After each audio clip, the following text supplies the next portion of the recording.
See, that's different. So they've now got carpets and radiators. What haven't they got? They haven't got parents. They haven't got siblings. They haven't got pets. They haven't got old lady down the road. They haven't got aunties and uncles. They haven't got anything that makes growing up in a normal community.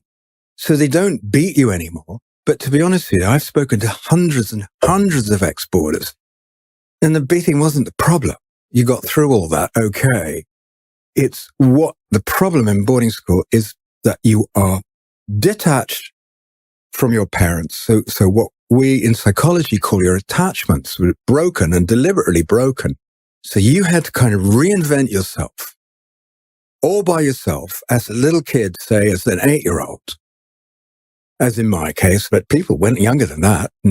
But even as if you went at 13, you had to reinvent yourself without your parents in an institution full of rules that you didn't know and you could easily break, surrounded by a whole bunch of other kids who were on the lookout for the one who was going to be the vulnerable one, because that they would stamp on.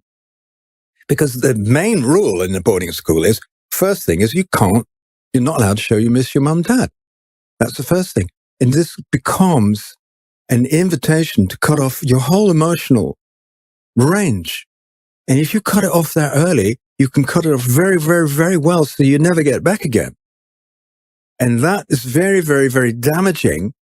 So when you talk about damage, I say the issue isn't damage. The issue is survival, and how you have to survive, and how you have to deal with what I call privileged abandonment and normalized neglect. And the thing about normalized neglect is that's the context in which bullying and abuse is going to occur, because you can't stop it. Even with the safeguarding officer that they have, even with the school counselor, even with the Ofsted visits, you can't, in institutions where neglect is normalized, stop bullying and abuse. It's not possible. And so it's those things that actually every child to go through. Sure, I was going to ask you that. So each person, in your opinion and your experience, that has been to boarding a school and may say, well, it didn't do me any damage. I've had a pretty good life. I was bloody lucky to go there. You would still say that underneath that, if they looked under the hood, that there would be elements of this disassociation. Well, I would say that, but I wouldn't, I'll tell you what I wouldn't do. I wouldn't tackle head on someone who says it was the making of me, it was the best thing in my life, without any invitation. Because they know what will happen. Because they'll become very, very defensive. Because if I were to say to them what I usually say, well, you had to survive. And actually, when you survive, you paid cost.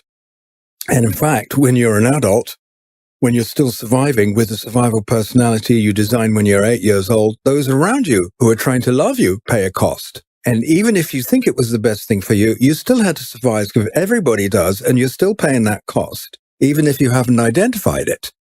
And you've actually, in your work, have written about this in terms of the strategic survival personalities. Yeah, could you talk the listeners through Complier, the Rebel, and the Crushed? Yeah, good. Oh, he's done his homework. Yeah. I'm excited. Very good.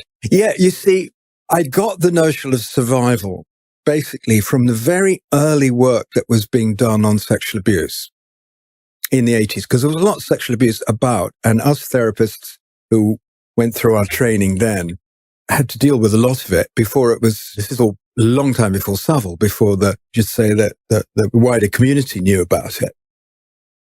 And one of the things that was being done in that work, and I thought it was very, very skillfully done, is that survivors of abuse were asked to see they had been victims, but they'd also had survived it, and they'd had to take on various survival strategies because it's such an invasion. And that those strategies that they'd taken on, they're liable to run a sort of outdated survival personality way past its sell-by date. And I saw that's exactly the case with boarding school survivors, even though the problem mostly, as I said to you just now, is mostly extreme neglect rather than abuse. But of course, you can have them both together.